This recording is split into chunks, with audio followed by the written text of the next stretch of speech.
Assalamualaikum warahmatullahi wabarakatuh.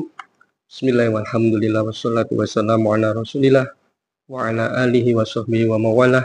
Amma ba'du. Alhamdulillah, kita di saat ini akan dengan asik mengkaji kitab takrib, matan takrib, yaitu kitab fikih madhab Syafi'i yang tipis, mudah kita hafal, mudah kita kaji, dan mudah kita terapkan dalam kehidupan sehari-hari. Mungkin pemirsa banyak yang bertanya, ngapain kita belajar fikih? Kan sudah banyak tempat untuk bertanya para ulama, atau dari Google, atau dari IE. Ya, terserah. Kalau sampean tidak mau mengkaji atau mengaji, ya terserah. Itu kembali kepada diri kita masing-masing. Tapi ngaji fikih itu benar-benar kita butuhkan. Bahkan untuk kelas ibadah yang wajib, misalnya sholat, puasa, haji, itu harus belajar secara personal, secara individu. Jadi tidak bisa diwakilkan. Misalnya gini, satu keluarga, ini saya sebagai pendahuluan dulu, misalnya satu keluarga, suami, istri, anak dua kami. Kemudian yang belajar fikih itu cuma suami saja, misalnya ayahnya saja, anaknya sama istrinya tidak perlu belajar fikih. Nah, bagaimana nanti kalau sholat? Padahal sholat itu ibadah yang harus dikerjakan personal, tiap individu. Karena itu ada yang kajian fikih itu harus tiap orang ngerti. Contohnya sholat, wudhu, puasa. Tetapi ada juga di sini kajian fikih yang wajibnya itu, yang harus belajar itu satu komunitas, cukup satu saja. Jadi fardu kifayah lah namanya gitu. Ada yang fardu ain, ada yang fardu kifayah. Jadi belajar fikih satu kampung cukup satu orang. Contohnya apa? Contohnya belajar merawat jenazah. Itu tidak perlu, kalau perlu atau tidaknya, ya perlu sekali tiap orang ngerti ya. Itu gampangannya tidak perlu satu kampung belajar cara merawat jenazah. Cukup satu orang yang bisa, sudah bisa mencukupi untuk satu kampung tadi, misalnya Pak Mudin. Kemudian yang kedua, misalnya belajar zakat. Misalnya dalam satu kampung itu nggak ngerti, kemudian ada satu yang ngerti masalah zakat, kemudian dia mau sukarela menjadi amil, kemudian dia menerima zakat, mendistribusikan zakat dari masyarakat tadi, maka itu sudah cukup. Tuh. Dan dia harus mengajari masyarakat yang memasrahkan zakat tadi kepadanya. Nah, itu beberapa hal mengapa kita perlu untuk belajar fikih. Dan di kitab takrib ini, yang pertama nanti kita belajar adalah masalah toharoh. Gini, misalnya, kita mau pergi ke, gampangannya ke Jakarta, dari Surabaya ke Jakarta. Kita mau naik kereta api. Apakah perlu kita beli tiket? Perlu jawabannya. Yang kedua, apakah kita perlu uang atau biaya? Jawabnya perlu. Jadi gampangannya kalau kita mau pergi ke Jakarta harus punya biaya. Terlepas dari biaya ini dari orang atau diri kita sendiri. Demikian juga dengan kajian fikih. Kita mau ibadah, maka perlu enggak kita sempurnakan ibadah tadi sebelum melakukan ibadah tadi?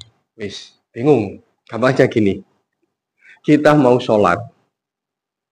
Sebelum sholat, kita harus bersuci.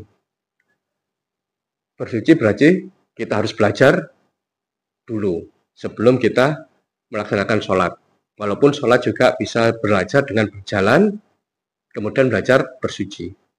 Sebelum belajar bersuci, kita belajar masalah air. Air ini boleh nggak dipakai wudhu? Nah, jadi runtutannya air, belajar air, kemudian belajar wudhu, baru melaksanakan sholat dengan sempurna. Walaupun kita misalnya awam sekali. Kemudian kita belajar sholat dulu, sambil bagaimana gerakan dan bacaan sholat. Kemudian diiringi dengan belajar wudhu. Kemudian diiringi belajar bab air untuk bersuci. Nah, itu malah lebih bagus lagi. Dan di sini ya, di pesantren Sofatul Ahyar ini yang online, mohon doanya semoga bisa menjadi pesantren yang sesungguhnya nggak online terus gitu ya. Nah, ini kita belajar sedikit demi sedikit masalah fikih, insya Allah dengan asik. Jadi tanpa terbebani bagaimana fikih yang jelimet itu, insya Allah. Dan yang kedua, bisa menjadi, mudah-mudahan channel ini bisa menjadi tanggung jawab kita semua kelak di hadapan Allah. Misalnya kita ditanya nanti, kabarnya saya, Eko, kamu dikasih umur misalnya kamarnya 100 tahun. Kenapa kok enggak bisa wudhu dengan sempurna? Misalnya gitu. Kemudian saya jawab, karena saya hidup di tahun yang penuh dengan teknologi yang serba canggih, saya jawab, karena saya tidak ketemu guru untuk belajar. Jelas ini jawaban yang keliru. Misalnya malaikat nanti ditanya, menanyakan kepada saya, ngapain kok enggak subscribe channelnya Sofatul Ahyar? Itu kan ngaji dengan enak. Kan bisa belajar dari situ walaupun secara online. Nanti bisa diterapkan dalam kehidupan sehari-hari. Mau jawab apa ayo? Nah, karena itu semoga channel Sofatul Ahyar ini bisa menjadi jembatan bagi kita yang pertama sibuk, yang kedua kepingin ngaji tapi nggak ada waktu atau malu. Nah, kalau gini enggak malu sampean.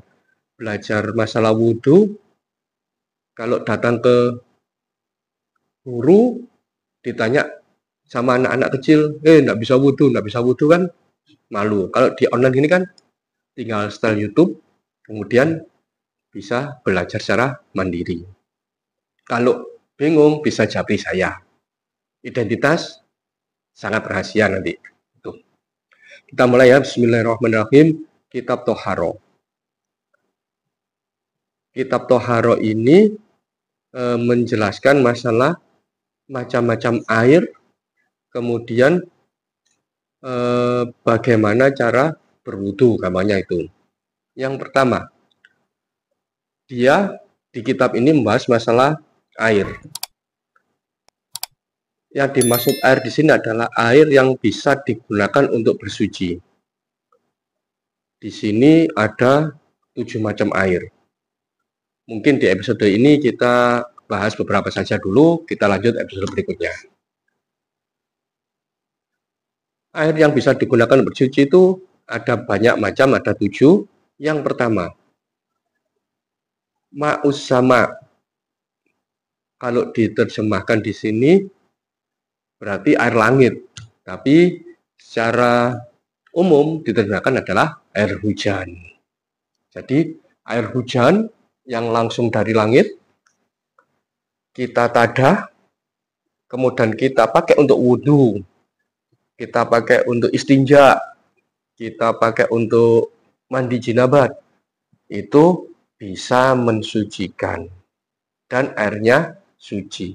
Pertanyaannya sekarang, bagaimana jika air hujan tadi itu dari talang, kemudian mancur, kemudian saya tadai ember atau bak? Pertama, kalau sampean yakin talang tadi dari air hujan, ceret, masuk talang, terus turun ke ember, itu semuanya sampean pastikan benar-benar suci, kemudian ini juga bersih, tanpa ada kotoran, tanpa ada najis, maka bisa sampean gunakan. Tapi kalau di talang tadi itu misalnya pernah kena, mohon maaf, kotoran kucing, kotoran tikus, atau kena najis-najis yang lain, jelas air dari air hujan masuk talang ini sudah melewati barang najis, maka turun menjadi air yang kena najis atau mutan najis dan itu tidak bisa dipakai untuk bersuci. Jadi kesimpulannya, air hujan itu suci dan mensucikan kalau yang pertama langsung dari langit. Yang kedua, kalau kita pakai wadah atau tadah atau dari talang, kalau talangnya bersih dan suci, maka airnya menjadi suci.